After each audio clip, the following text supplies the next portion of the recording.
بسم الله الرحمن الرحيم. الله الرحمن الرحيم. الحمد لله رب العالمين والعاقبة للمتقين والصلاة والسلام على أشرف الخلق والمرسلين وعلى آله وأصحابه وأتباعه أجمعين أما بعد. عزیز طلب، آج کتاب الہدایہ جو ثالث کا سبق نمبر 83 ہے، اور اس سبق میں ہم جنس ظہور الخیانت فی عقود الامانات کے متعلق بات کریں گے، اور کتاب کی عبارت فَإِنِ اطَّلَعَ الْمُشْتَرِي عَلَى خِيَانَةٍ سے لے کر عند عجزه عن تسلیمه تک ہوگی۔ آتے ہیں کتاب کی عبارت کی طرف۔ قال وَيَجُوزُ أَن يُضِيفَ إِلَى رَأْسِ الْمَالِ أُجْرَةَ الْقَصَّارِ وَالطَّرَّازِ وَالصَّبَّاغِ وَالْفَتْلِ وَأُجْرَةَ حَمْلِ الطَّعَامِ لأن العرف جار بالحاق هذه الأشياء برأس المال في عادة التجار، ولأن كل ما يزيد في المبيع أو في قيمته يلحق به، هذا هو الأصل. وما عددناه بهذه الصفة لأن الصبغ وأخواته يزيد في العين والحمل يزيد في القيمة، إذ القيمة تختلف باختلاف المكان. قال ويقول قام علي بكذا ولا يقول اشتريته بكذا كي لا يكون كاذبا. وسوق الغنم بمنزلة الحمل، بخلاف أجرة الراعي وكراء بيت الحفظ لأنه لا يزيد في العين والمعنى، وبخلاف أجرة التعليم لأن ثبوت الزيادة لمعنى فيه وهو حذاقته. اور راس المال کے ساتھ دھوبی، کڑائی کرنے والے، رنگساز، بانٹنے اور اناج اٹھانے کی اجرت جمع کرنا جائز ہے، اس لیے کہ عرف میں تجار کی عادت ان چیزوں کو راس المال کے ساتھ ملانے میں جاری ہے، اور اس لیے کہ جو چیز مبیع یا اس کی قیمت میں اضافہ کریں تو اس کو راس المال کے ساتھ ملایا جائے گا، یہی ضابطہ ہے۔ اور جن چیزوں کو ہم نے شمار کیا ہے وہ اسی صفت سے متصف ہے، کیونکہ رنگ اور اس کی طرح دوسری چیزیں یہ عین میں اضافہ کرتی ہے، اور بوجھ اٹھانا یہ قیمت میں اضافہ کرتی ہے، کیونکہ جگہ بدلنے کی وجہ سے قیمت مختلف ہوتی ہے۔ اور کہے گا کہ یہ چیز مجھے اتنے میں پڑی ہے، اور یہ نہیں کہے گا کہ اتنے میں خریدی ہے تاکہ وہ جھوٹا نہ ہو۔ اور بکریوں کو ہانکنا یہ حمل کی مانند ہے، برخلاف چرواہی کی اجرت اور حفاظت کے گھر کے کرائے کے، کیونکہ یہ نہ تو مبیع میں اضافہ کرتے ہیں اور نہ ہی قیمت میں، اور برخلاف تعلیم کے اجرت کے، کیونکہ زیادتی ایسے معنی کی وجہ سے جو اس میں خود موجود ہے اور وہ اس کی حذاقت ہے۔ وَيَجُوزُ أَن يُضِيفَ إِلَى رَأْسِ الْمَالِ أُجْرَةَ الْقَصَّارِ، یہاں سے مسئلہ بیان کیا گیا ہے کہ ایک شخص نے مثلا کمبل خریدا 2000 روپے میں، اور پھر دھوبی کو 500 روپے دے کر وہ کمبل دلوایا۔ ابھی اگر یہ مرابحتاً آگے فروخت کرنا چاہتا ہے تو اصل رأس المال اور دھوبی کی اجرت دونوں کو ملا کر مرابحہ اور تولیہ کرے گا، یعنی 2500 روپے کو یہ بنیاد بنا کر آگے اس کمبل کو فروخت کر سکتا ہے۔ اور اسی طرح اگر کوئی لباس خریدا ہے اور اس پر کڑھائی کروائی، یا کوئی کپڑا تھا رنگساز کے پاس لے کر گیا اور رنگ کروایا، تو یہ کڑھائی کرنے والے اور رنگساز کے جو اجرت ہے وہ بھی اصل قیمت کے ساتھ ملا سکتا ہے۔ اور اسی طرح اناج یا دیگر جو اشیاء ہے اس کی ایک جگہ سے دوسری جگہ منتقل کرنے کی جو اجرت ہے وہ بھی ملا سکتا ہے، اور رسی بٹنے کی جو اجرت ہے وہ بھی اصل راس المال کے ساتھ ملا کر کل کو مرابحہ اور تولیہ کے لیے بنیاد بنا سکتا ہے۔ اور اس کے جواز پر صاحب ہدایہ نے 2 دلیلیں ذکر فرمائی ہے۔ پہلی دلیل یہ ہے کہ ان چیزوں کی اجرت اصل راس المال کے ساتھ جمع کرنا اس پر عرف جاری ہے، اور یہ معلوم ہے کہ عرف جو ہے یہ حجت شرعیہ ہے۔ اور دوسری دلیل یہ ہے کہ ہر وہ چیز کہ جو مبیع کی ذات میں یا اس کی قیمت میں اضافہ کرے تو وہ مبیع کے رأس المال کے ساتھ ملایا جاتا ہے، یہ ضابطہ اور قانون ہے۔ تو اس ضابطے اور قانون کی روشنی میں بھی اوپر ذکر کردہ جو اشیاء ہیں ان کی اجرت کو رأس المال کے ساتھ ملایا جائے گا۔ وما عددناه بهذه الصفة، اور اوپر متن میں ذکر کردہ اشیاء جو ہے اس پر ہمارا یہ بیان کردہ ضابطہ اور قانون منطبق ہوتا ہے، کیونکہ ان میں سے بعض اشیاء ایسی ہے کہ جن کی وجہ سے عین مبیع میں اضافہ ہوتا ہے، جیسا کہ کڑھائی کرنا، دھونا، بٹنا اور رنگنا وغیرہ، اور کچھ ایسی ہیں کہ ان کی وجہ سے قیمت میں اضافہ ہوتا ہے، جیسا کہ طعام یا دوسری کوئی مبیع ہے، ایک جگہ سے دوسری جگہ منتقل کرنا، کیونکہ مکان کے اعتبار سے چیزوں کی قیمتیں بدلتی رہتی ہے، تو اس ضابطہ کی روشنی میں بھی ان چیزوں کی جو اجرت ہے اس کو اصل رأس المال کے ساتھ ملانا جائز ہوگا۔ وَيَقُولُ قَامَ عَلَيَّ بِكَذَا، صاحب ہدایہ فرماتے ہیں کہ جب اصل رأس المال کے ساتھ اجرت ملائی گئی تو اس صورت میں مشتری اگر مرابحتاً یا تولیتاً فروخت کرنا چاہیں تو وہ یہ نہیں کہے گا کہ میں نے اتنے میں خریدی ہے، بلکہ یہ کہے گا کہ مجھے اتنے میں پڑی ہے، کیونکہ اگر یہ کہا کہ میں نے اتنے میں خریدی تو وہ جھوٹا ہو جائے گا، لہٰذا جھوٹ سے بچنے کے لیے وہ قام علیہ بکذا کا جملہ استعمال کرے گا۔ وسوق الغنم بمنزلۃ الحمل، یعنی جو حکم حمل کا ہے کہ حمل کی صورت میں ہم حمل کی اجرت کو رأس المال کے ساتھ ملاتے ہیں، ایسے ہی سوق الغنم بکریاں ہانکنے کی جو اجرت ہے اس کو بھی اصل رأس المال کے ساتھ ملا سکتے ہیں، کیونکہ اس کی وجہ سے قیمت میں جو ہے وہ اضافہ ہوتا ہے۔ بخلاف اجرت الراعی، برخلاف چرواہے کی اجرت اور حفاظت کے لیے جو مکان کرائے پر لیا گیا ہے اس کے، کہ نہ تو اس مکان کا کرایہ رأس المال کے ساتھ ملایا جائے گا اور نہ ہی چرواہے کی اجرت کو ملایا جائے گا، کیونکہ یہ دو ایسے کام ہے کہ اس کی وجہ سے نہ تو اصل مبیع میں اضافہ ہوتا ہے اور نہ ہی قیمت میں اضافہ ہوتا ہے، لہٰذا اس پر ضابطہ منطبق نہیں ہوگا۔ وبخلاف اجرت التعلیم، اور اسی طرح تعلیم کی اجرت کو بھی اصل رأس المال کے ساتھ نہیں ملایا جائے گا۔ مثلا کسی شخص نے 1000 درہم کے عوض کوئی غلام خریدا، مدرسے میں داخل کروایا اور تعلیم پر انہوں نے 1000 روپے خرچ کیا، تو ابھی مشتری کو یہ حق حاصل نہیں ہے کہ وہ 2000 روپے کو 2000 دراہم کو بنیاد بنا کر اس غلام کو آگے مرابحتاً یا تولیتاً فروخت کریں، کیونکہ جو تعلیم حاصل کی گئی ہے یہ ایک ایسی صفت کی وجہ سے حاصل کی گئی ہے کہ جو اس غلام میں خود موجود ہے۔ البتہ اگر عرف میں ان چیزوں کی اجرت کو اصل رأس المال کے ساتھ ملایا جاتا ہو تو سابق میں ہم بیان کر چکے ہیں کہ عرف چونکہ یہ ایک شرعی حجت ہے تو اس صورت میں اصل رأس المال کے ساتھ اجرت کو ملانا یہ جائز ہوگا۔ آتے ہیں کتاب کے عبارت کی طرف۔ قال فإن اطلع المشتري على خيانة في المرابحة فهو بالخيار عند أبي حنيفة رحمه الله تعالى، إن شاء أخذه بجميع الثمن وإن شاء تركه، وإن اطلع على خيانة في التولية أسقطها من الثمن. وقال أبو يوسف رحمه الله تعالى يحط فيهما، وقال محمد رحمه الله تعالى يخير فيهما، لمحمد رحمه الله تعالى أن الاعتبار للتسمية لكونه معلوما، والتولية والمرابحة ترويج وترغيب، فيكون وصفا مرغوبا فيه كوصف السلامة فيتخير بفواته. ولأبي يوسف رحمه الله تعالى أن الأصل فيه كونه تولية ومرابحة، ولهذا ينعقد بقوله وليتك بالثمن الأول أو بعتك مرابحة على الثمن الأول إذا كان ذلك معلوما، فلا بد من البناء على الثمن الأول وذلك بالحط، غير أنه يحط في التولية قدر الخيانة من رأس المال وفي المرابحة منه ومن الربح۔ پس اگر مشتری مرابحہ میں خیانت پر مطلع ہوا تو اس کو خیار حاصل ہے امام ابو حنیفہ رحمۃ اللہ علیہ کے نزدیک، چاہے وہ کل ثمن کے عوض خریدے اور چاہے چھوڑ دے، اور اگر تولے میں خیانت پر مطلع ہو تو قدر خیانت کو ثمن سے ساقط کر دے گا۔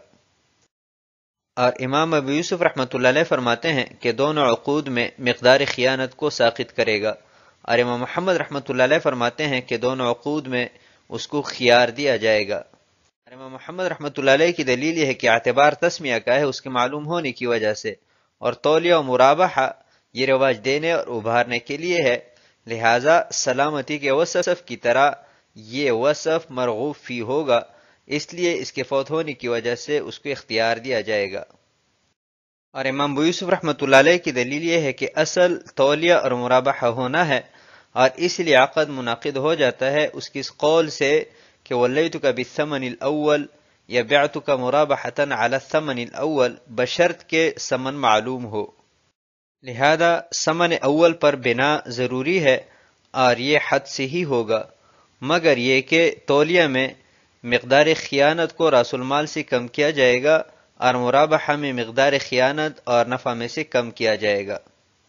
فإن اطلع المشتری علی خیانت فی المرابحہ، یہاں سے یہ مسئلہ بیان کیا جا رہا ہے کہ سابق میں ہم نے ایک ضابطہ بیان کیا تھا کہ مرابحہ اور تولیہ ان دونوں کی بنا جو ہے یہ امانت پر ہے، لہذا اگر مشتری کو بعد میں خیانت کا پتہ چلے، وہ خیانت پر مطلع ہو کہ بھائی نے میرے ساتھ خیانت کی ہے، تو اس میں 3 مذاہب ہے جن کو ہم بالتفصیل ذکر کرتے ہیں۔ مثلا ایک شخص نے 12 لاکھ روپے میں گاڑی خریدی اور حال یہ تھا کہ اس گاڑی کا اپنا اصل راس المال وہ 10 لاکھ تھا، لیکن بائیں نے 11 لاکھ بتلا کر یہ گاڑی اس کو 12 لاکھ میں فروخت کر دی۔ تو مشتری کو پتا چلا کہ یہ گاڑی تو جو ہے یہ تو 11 لاکھ میں خریدی گئی ہے، اور حالانکہ مجھے کہہ رہا ہے کہ 10 لاکھ میں نے خریدی تھی۔ تو ابھی 1 لاکھ روپے خیانت بائیں نے کی ہے۔ ابھی امام صاحب کے ہاں مشتری کو 2 اختیارات حاصل ہے۔ پہلا اختیار یہ کہ یہ کل ثمن یعنی 12 لاکھ روپے میں خریدیں اور چاہے چھوڑیں، یہ مرابہ کی صورت میں ہے۔ وقال ابو یوسف رحمہ اللہ تعالی، قاضی ابو یوسف رحمۃ اللہ علیہ کا مذہب یہ ہے کہ بہر 2 صورت مشتری کو یہ حق حاصل ہے کہ وہ بائیں سے 1 لاکھ روپے واپس لے، کیونکہ 1 لاکھ روپے خیانت کی ہے مرابحہ میں بھی اور تولیہ میں بھی۔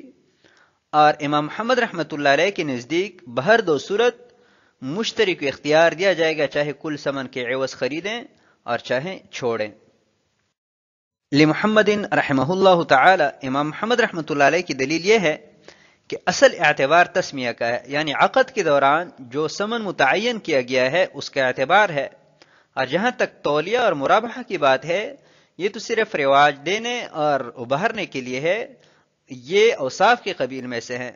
تو جیسے وصف سلامتی کے فوت ہونے کی صورت میں مشتری کو اختیار دیا جاتا ہے، ایسی ہی مرابحہ اور تولیہ کے اوصاف فوت ہونے کی صورت میں بھی مشتری کو خیار دیا جائے گا، چاہے کل ثمن کے عوض خریدیں اور چاہے چھوڑ دیں، کیونکہ اوصاف کے مقابلہ میں ثمن کا کچھ حصہ نہیں آتا۔ ولی ابی یوسف رحمہ اللہ تعالی، یہاں سے صاحب ہدایہ قاضی ابو یوسف رحمۃ اللہ علیہ کی دلیل ذکر فرما رہے ہیں، جس کا خلاصہ یہ ہے کہ اصل اعتبار عقد کے مرابحہ اور تولیہ ہونے کا ہے۔ ثمن کو بیان کرنا اور تسمیہ یہ غیر معتبر ہے، اور اس کی دلیل یہ ہے کہ اگر یہ کہا جائے کہ ولیتک بالثمن الاول او بعتک مرابحۃ علی الثمن الاول، تو عقد منعقد ہو جائے گا بشرط کہ ثمن اول معلوم ہو، تاکہ اس پر عقد ثانی کی بنا ہو سکے۔ تو جب عقد ثانی کی بنا عقد اول پر ہے تو عقد اول میں جو چیز ثابت نہیں ہے یعنی مقدار خیانت، تو اس کو ساقط کیا جائے گا۔ پھر مرابحہ اور تولیہ میں فرق یہ ہے کہ تولیہ میں صرف مقدار خیانت کو ساقط کیا جائے گا، یعنی ہماری اس ذکر کردہ مثال میں 11 لاکھ میں سے 1 لاکھ ساقط کر دیا جائے گا اور یہ عقد 10 لاکھ روپے میں ہوگا، اور مرابحہ میں 1 لاکھ خیانت کے ساقط ہو جائیں گے تو 10 لاکھ بچ جائیں گے، کیونکہ اصل راس المال بائیں نے 11 لاکھ بتایا تھا جبکہ حقیقت میں 10 لاکھ تھا، اور 1 لاکھ نفع لیا تھا، اس سے بھی آدھا یعنی 50,000 کم کر دیا جائے گا، تو کل ثمن 10.5 لاکھ ہو جائے گا جو مشتری ثانی پر واجب الادا ہوگا۔ آتے ہیں اگلی عبارت کی طرف۔ ولأبي حنيفة رحمه الله تعالى أنه لو لم يحط في التولية لا تبقى تولية، لأنه يزيد على الثمن الأول فيتغير التصرف فتعين الحط في التولية. وفي المرابحة لو لم يحط تبقى مرابحة، وإن كان يتفاوت الربح فلا يتغير التصرف فأمكن القول بالتخيير.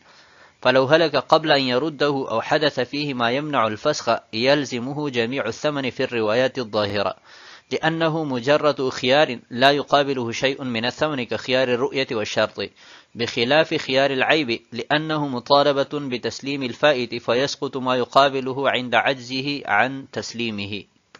اور امام ابو حنیفہ رحمۃ اللہ علیہ کی دلیل یہ ہے کہ بے تولیہ میں اگر خیانت کی مقدار کو کم نہ کیا جائے تو تولیہ باقی نہیں رہے گا، اس لیے کہ ثمن اول پر زیادتی ثابت ہوگی، پس تصرف بدل جائے گا، اس لیے کم کرنا متعین ہوا۔ اور مرابحہ میں اگر کم نہ کریں تو مرابحہ باقی رہے گا اگرچہ ربا متفاوت ہوگا، پس تصرف متغیر نہیں ہوگا اور مشتری کو خیار دینے کا قول ممکن ہوا۔ پس اگر مبی واپس کرنے سے پہلے ہلاک ہوئی یا اس میں ایسا عیب پیدا ہوا کہ جو فسخ سے مانع ہو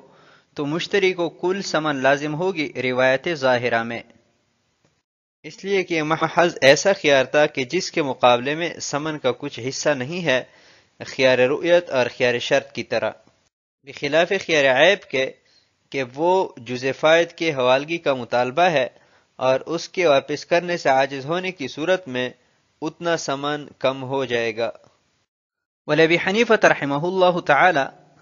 امام اعظم ابو حنیفہ رحمۃ اللہ علیہ کی دلیل یہ ہے کہ تولیہ کی صورت میں اگر ہم مقدار خیانت کو کم نہ کریں تو یہاں پر تصرف میں تغیر لازم آئے گا جو کہ ناجائز ہے، یعنی عقد تولیہ سے عقد مرابحہ میں بدل جائے گا، لہذا لا محالہ ہم تولیہ میں مقدار خیانت کو کم کریں گے۔ وفی المرابحۃ، اور جہاں تک مرابحہ کی بات ہے تو اس میں اگرچہ ہم مقدار خیانت کو کم نہ کریں تب بھی مرابحہ ہی رہتا ہے، البتہ مشتری کی رضامندی میں خلل آیا ہے کیونکہ اس نے تو اس توقع سے عقد کیا تھا کہ بائع نے مجھ سے 50 روپے نفع لیا اور حالانکہ اس نے 100 روپے نفع لیا ہے، تو اس کی رضامندی میں خلل آنے کی وجہ سے اس کو عقد کی امضاء اور انہاء کا اختیار دیا جائے گا کہ وہ چاہے عقد کو جاری رکھیں اور چاہے ختم کریں۔ اور اس مسئلہ میں مفتوی قول جو ہے وہ امام اعظم ابو حنیفہ رحمۃ اللہ علیہ کا ہے، جیسا کہ متون بھی اس پر متفق ہے، اور صاحب ہدایہ کی صنیع سے بھی یہی معلوم ہوتا ہے کہ امام اعظم ابو حنیفہ رحمۃ اللہ علیہ کی دلیل کو آخر میں ذکر فرمایا ہے، فَلَوْ هَلَكَ قَبْلَ أَن يَرُدَّهُ، اور اگر ظہور خیانت کے بعد مبی کے واپس کرنے سے پہلے مبی ہلاک ہو جائے یا کوئی اس میں ایسا عیب پیدا ہو گیا کہ جو فسخ سے مانع ہے، تو اس صورت میں طرفین کے نزدیک مشتری کو کل ثمن واجب ہوگا، کیونکہ خیانت کے ظاہر ہونے کے بعد اس کو صرف واپس کرنے کا خیار تھا اور خیار کے مقابلے میں ثمن کا کوئی حصہ نہیں آتا، جیسا کہ خیار رؤیت اور خیار شرط ہے۔ اور قاضی ابو یوسف رحمۃ اللہ علیہ کے نزدیک مقدار خیانت رأس المال اور نفع دونوں میں سے کم کیا جائے گا، بخلاف خیار العیب کہ خیار عیب جو ہے وہ اوپر ذکر کردہ حکم سے مستثنا ہے، اس لیے کہ جب مشتری کے ہاں مبی میں عیب ظاہر ہوا تو وہ لا محالہ بائع سے اس عیب کی وجہ سے مبی کا جو حصہ فوت ہے وہ مطالبہ کرے گا، اور اس کے حوالگی سے بائع جو ہے وہ عاجز ہے، تو مشتری جو ہے وہ اس عیب کے بقدر ثمن میں کمی کر کے باقی ماندہ جو ثمن ہے وہ بائع کے حوالے کر دے گا۔ تو آج کے سبق کو ہم اسی پر ختم کرتے ہیں۔ والسلام علیکم ورحمۃ اللہ وبرکاتہ۔